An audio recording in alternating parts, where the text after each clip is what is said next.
அரசியல் கட்சித் தலைவர்கள் மத ரீதியிலான துவேஷ கருத்துக்களை தேர்தலுக்காக பயன்படுத்துவதை தவிர்க்க வேண்டும் என அதிமுக பொதுச் செயலாளர் எடப்பாடி பழனிசாமி தெரிவித்திருக்கிறார். இது தொடர்பான விவரங்களுடன் செய்தியாளர் அபினேஷ் இணைந்திருக்கிறார். அபினேஷ், என்ன அவர் குறிப்பிட்டிருக்கிறார், விரிவாக சொல்லலாம்.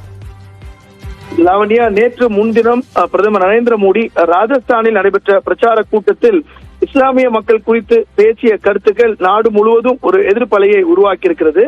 அந்த வகையில இது போன்ற மத துவேஷ கருத்துக்களை தேர்தலுக்காக பயன்படுத்துவது தவிர்க்கப்பட வேண்டும் என அஇஅதிமுக பொதுச்செயலாளர் எடப்பாடி பழனிசாமி ஒரு அறிக்கையை குறிப்பிட்டிருக்கிறார். பிரதமர் நரேந்திர மோடி ராஜஸ்தான் மாநிலத்தில் நடைபெற்ற தேர்தல் பிரச்சாரத்தின் போது இஸ்லாமிய மக்கள் குறித்து சர்ச்சைக்குரிய வகையில பேசியுள்ளார் என்றும், இந்தியா ஒரு மதச்சார்பற்ற நாடாகும், வாக்கு வங்கி அரசியலுக்காக அரசியல் கட்சி தலைவர்களும் நாட்டின் உயர் ஆட்சி பதவியில் உள்ள பிரதமரும் இது போன்ற சர்ச்சைக்குரிய கருத்தை வெளிப்படுத்துவது இந்திய இறையாண்மைக்கு உகந்ததல்ல எனவும் அவருடைய அறிக்கையில குறிப்பிட்டிருக்கிறார்.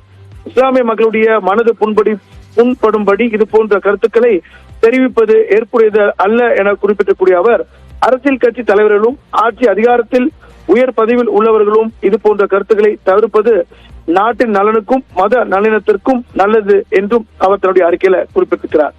அரசியல் கட்சி தலைவர்கள் இது போன்ற சர்ச்சைக்குரிய கருத்துக்களால் சிறுபான்மையின மக்கள் மனதில் அச்சத்தை ஏற்படுத்துவதாகவும் மத உணர்வுகளை தூண்டும் விதமாகவும் அமைகிறது.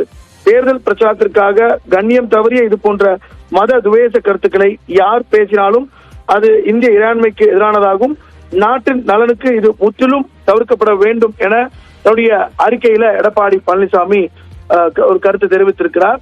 பிரதமர் பேசக்கூடிய அந்த கருத்து என்பது பல்வேறு தரப்பிடமிருந்தும் எதிர்ப்பு வலுத்திருக்கக்கூடிய நிலையில அதிமுக பொதுச் செயலாளரும் இந்த கருத்தை எதிர்த்து தன்னுடைய அறிக்கையை வெளியிட்டிருக்கிறார். லாவண்யா, விவரங்களுக்கு நன்றி அபினேஷ்.